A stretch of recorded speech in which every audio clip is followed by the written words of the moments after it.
Respected Vice Chancellor Dr. Deshmukh, His Excellency the Consul General of Israel, his wife and official of the consulate, members of the dais, including Mr. Jagdish Shetty, who is the Secretary of the Indo-Israel Relations Society. I am privileged to be here in this 160-year-old university campus. I have been myself a professor, have always an inclination and liking for being in the academic institutions, but circumstances forced me to go to bigger classrooms that I have now in politics. It's also a tribute to our Vice Chancellor that he rectified what in the last 70 years we have failed to do, and that is to give due recognition to Israel, which has stood by us through all the difficult times of the last 70 years.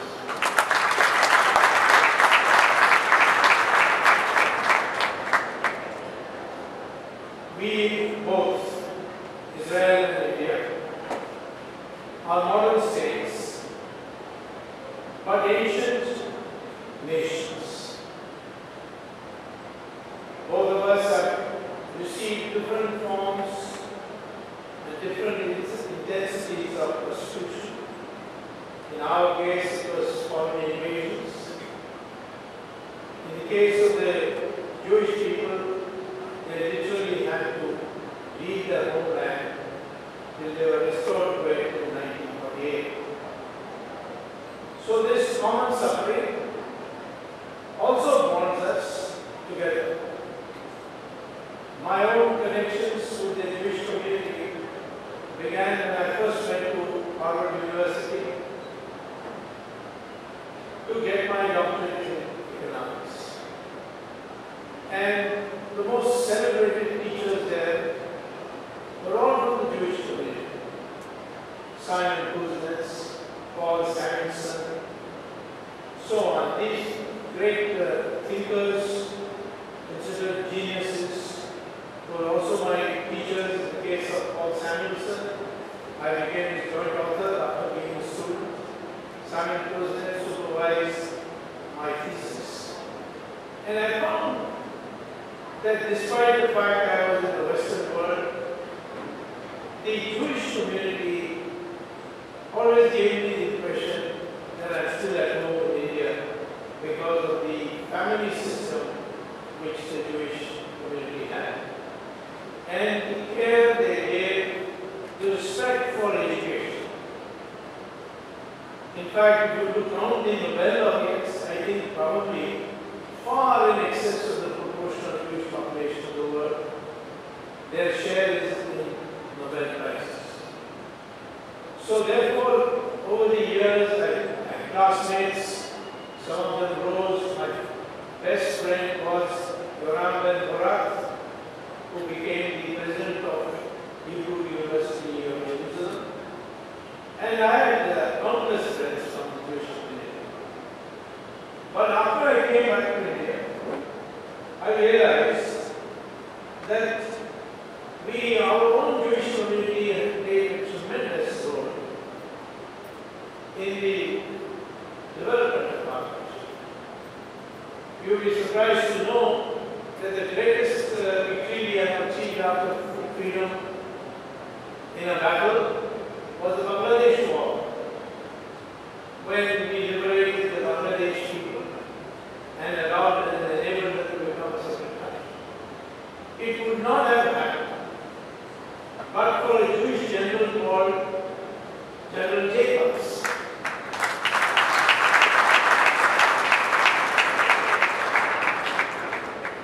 As our army was approaching Dhaka, there was enormous pressure from the Soviet Union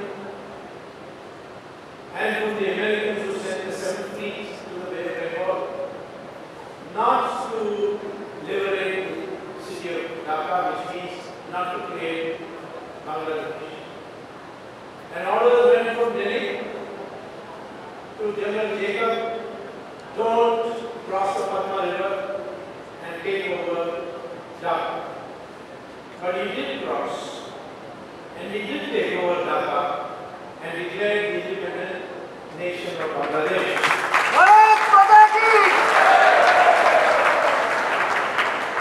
And when he was questioned by General Malik Shah, how did you disobey my order? He said, what order? There is no electricity there, so how could I follow your order? He was decorated, he joined the BJP, he became governor of Punjab, and he lived a celebrated life towards the end. So, like that, we have many other such examples.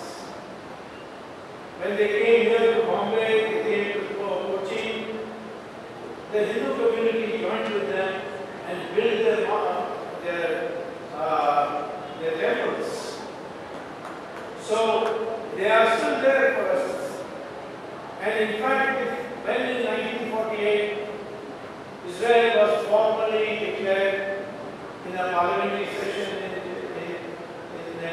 Israel, one of the speeches said that we have to thank India for being the only country who did not persecute the Jews at all.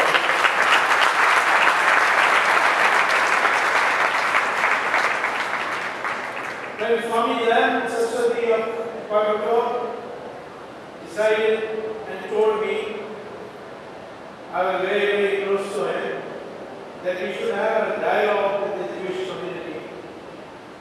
And we had two sessions, one in Delhi and one in Israel, where we discussed the affinity between Hindu theology and Judaism.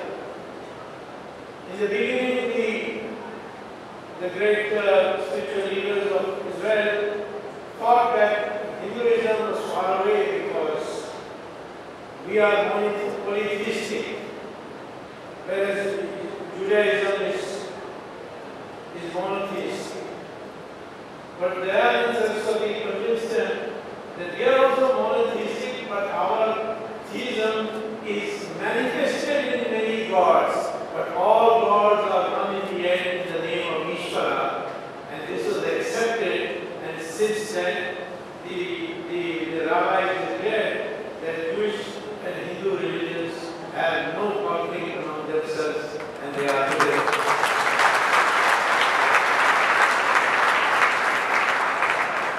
Of course,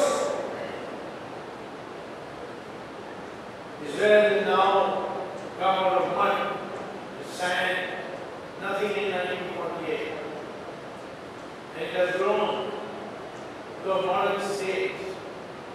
It has invented technology which even its enemies are secretly using, such as desalination of seawater and solar energy equipment. And this is all by hard work and use of their mental power. They may be only 8 million people, but they have shown to the world that numbers don't matter. What matters is what is in your head, in your brain.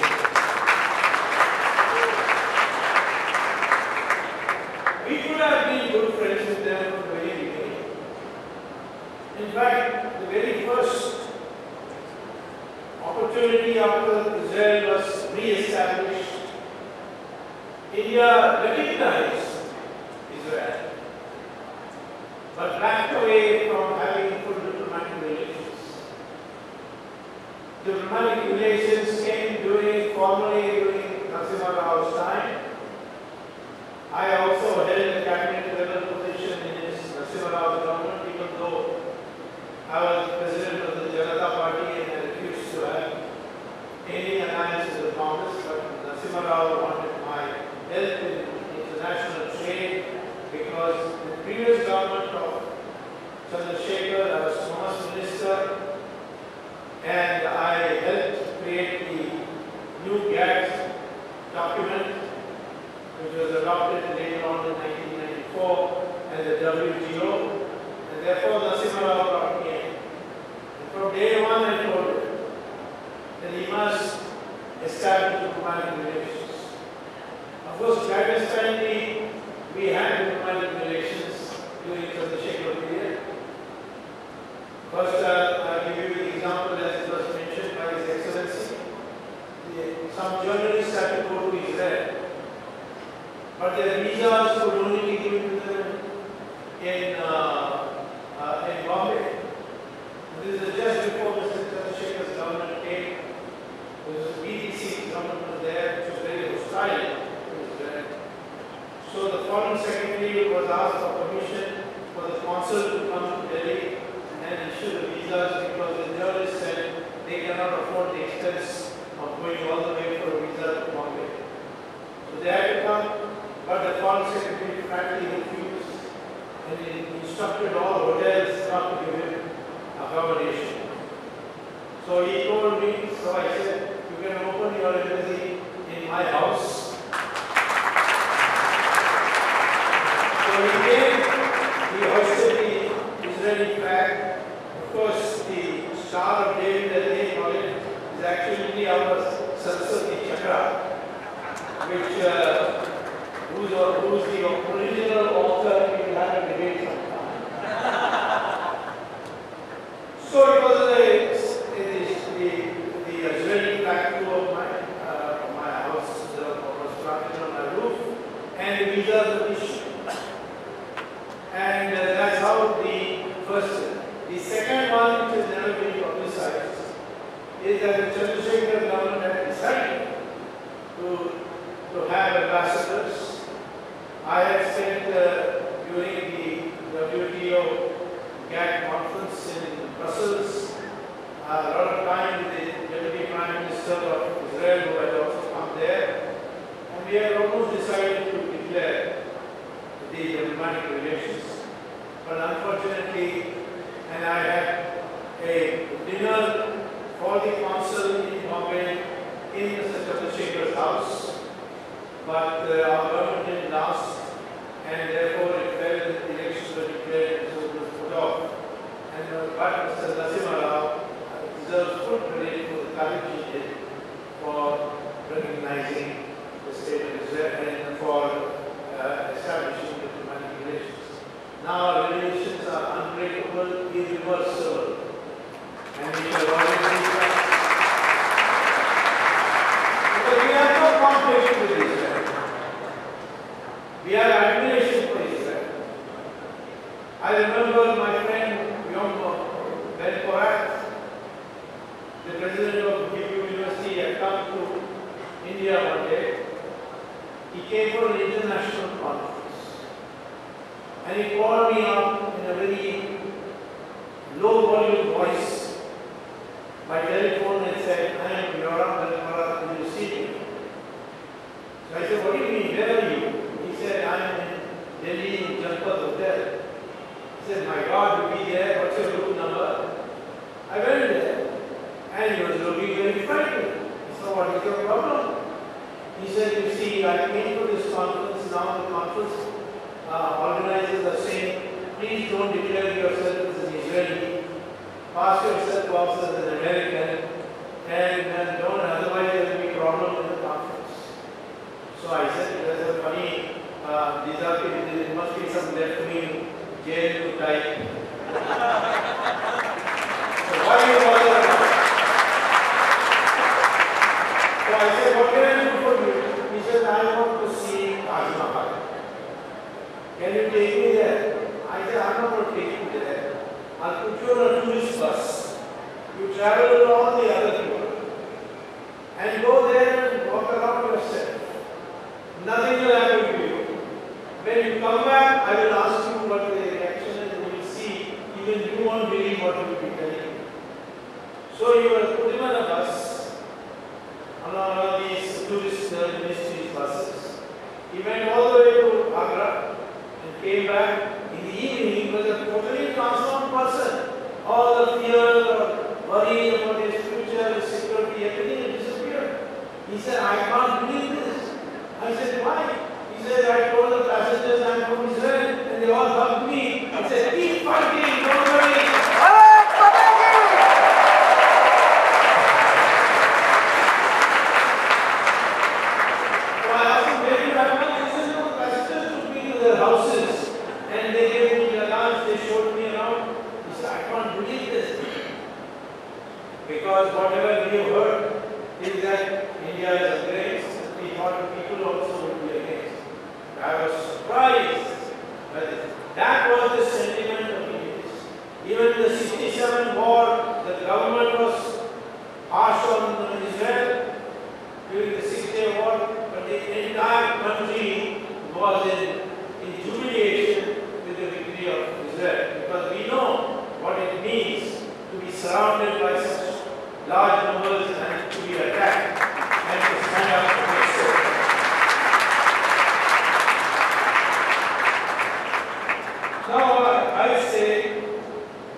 society, which is 82% Hindu, and Jewish society, which is Israeli society, which is 85% Jewish, they have enormous respect for education. In our country, we have traditionally venerated those who are scholars. The highest position was according to them. Although the present Varna system has degenerated into birth-based system, but originally those who pursued knowledge were given the highest position in society, and they were called Brahmins or Maharishis. It didn't matter which house you were born in. Vishwamitra was born in a Kshatriya house, but he became the Rishi of Rishis. Similarly, Vyasa's mother was a fisherwoman. He wrote the Mahabharata. Kalidasa was a Vanavasi, cutting the woods, the branches of trees. And Valmiki was a Dalit, born in Dalit family. He became a Maharishi. So therefore, the mere fact that you were educated was given the highest status. And I have personally experienced that's exactly what the Jewish community also venerates the most education. This is one thing in common.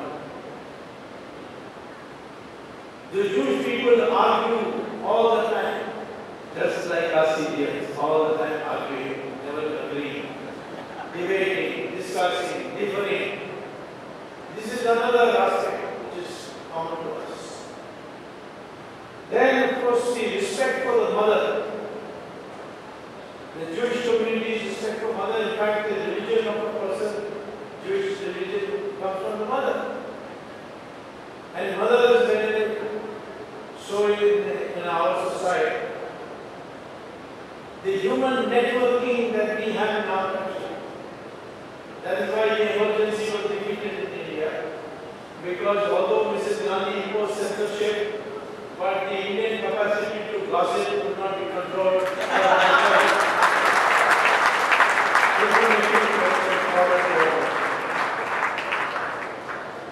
And we have an essential common problem, and that is Islamic terrorism. Israel may be small, but its knowledge, its intelligence, its ability to know what the enemy is thinking is unparalleled in the world. They have helped us. We are facing the same problem with Islamic terrorism. But we have the numbers. So I think it would be fair for me to say that in the hearts of every Indian, to tell the Israelis you may be 8 million people, we are 1.3 billion people, we are with you in all your struggles.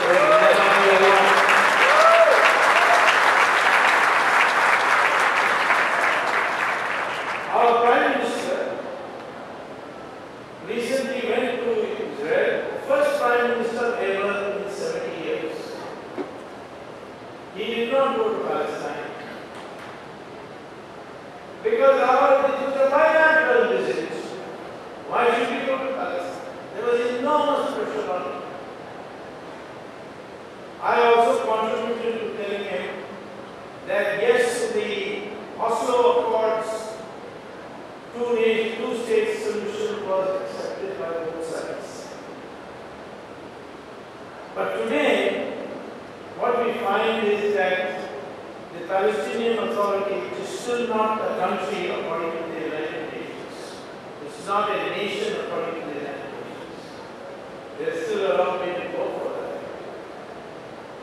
The Palestinian Authority is dominated by Hamas, which says that Israel shall be destroyed. We don't recognize Israel. So they are so accord, which prescribe the two-state solution, has collapsed if the Hamas goes any further. They have already taken good parts of it, and certainly Gaza is in their hands. And therefore, to expect us now to equate Palestinian Authority with Israel in the spirit of the Oslo Accord would be wrong till Hamas changes its stand and say we respect the integrity of Israel.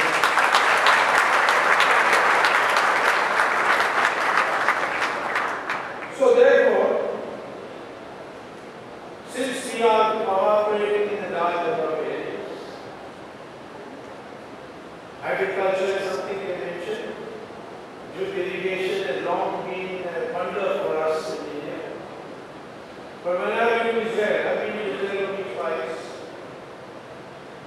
They think I am practically Israeli, so why invite Swamy? They invite somebody else who doesn't know anything about Israel. So twice, first time I went in 1982, when Menachem Begin was the Prime Minister. And I decided many people have gone from India to Israel, but they always went quietly and came back quietly. But I decided to publicize my visit. In Parliament, at that time, Deputy Leader in Parliament of the Janata Party, Mrs. Gandhi on the floor of Parliament asked me, don't go to Israel because this is not the correct time. I said, I'm not a member of your party, so I didn't make such a request. So she said, no, people will think that you are actually, I and you are in collusion and I'm going because of you asked me. I said, nobody in the world will believe you and I can ever be in collusion. But the people want the reason why I should not go. And on the floor of Parliament, Mrs. Gandhi said, Shabila massacre that has taken place in Lebanon is at its rates.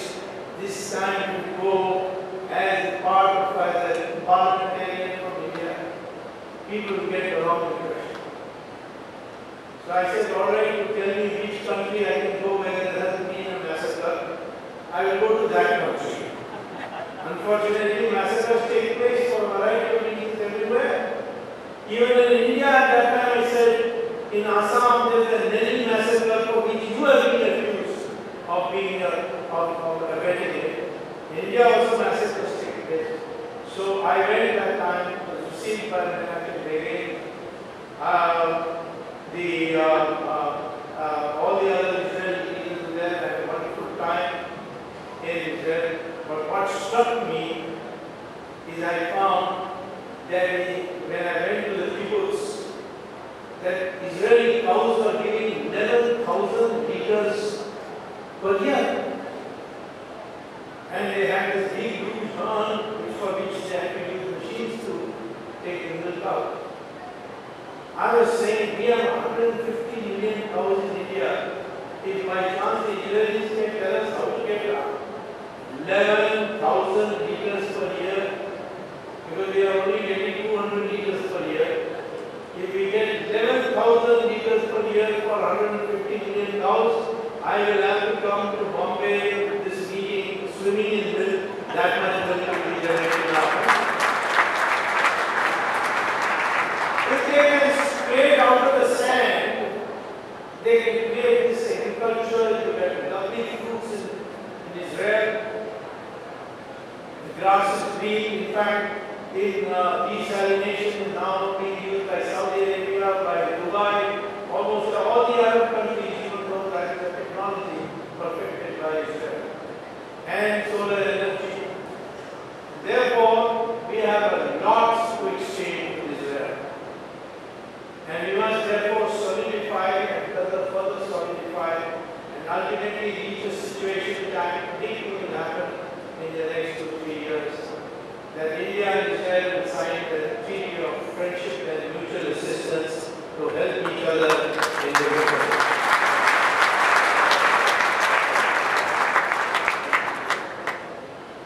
Therefore, I would like to congratulate first the Indo-Israel Society and the cooperation of the Israeli consulate here, and the tribute to our relations implicitly placed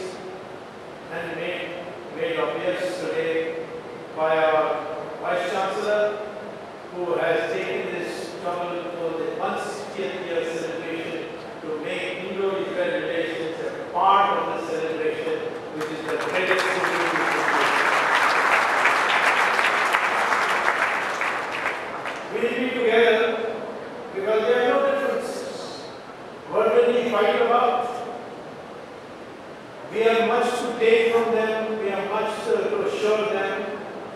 If Bombay University can teach Hebrew, then our students don't have to go all the way to America to get a good education, to get a top class education in Israel. And if Israel can teach people either Hindi or Sanskrit, Israelis can come here. There are a lot of Israelis coming here, but they go as tourists.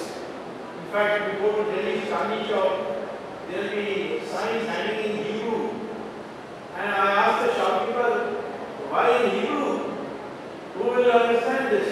He said, no, Israeli tourists come and they make phone calls from here and then money is transferred, so we help them convert it into rupees. So this is the depths to which things have gone. And therefore, these two ancient cultures, these two ancient civilizations, reborn again for different reasons, but reborn again to work together for a renaissance. And in Israel, India combined, and perhaps bringing other partners who can share with us the same goals of democracy, then the world would be and become a much better place. And therefore, I feel honored to be here in today's functions. Thank you very much.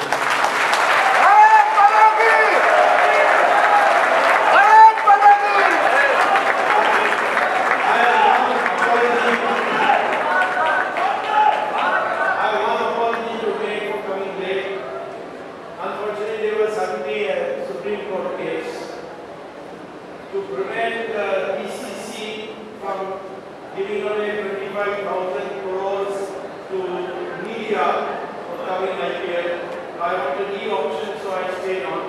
Then there was rain, but ultimately, thanks to the organizers' accommodation, I did come in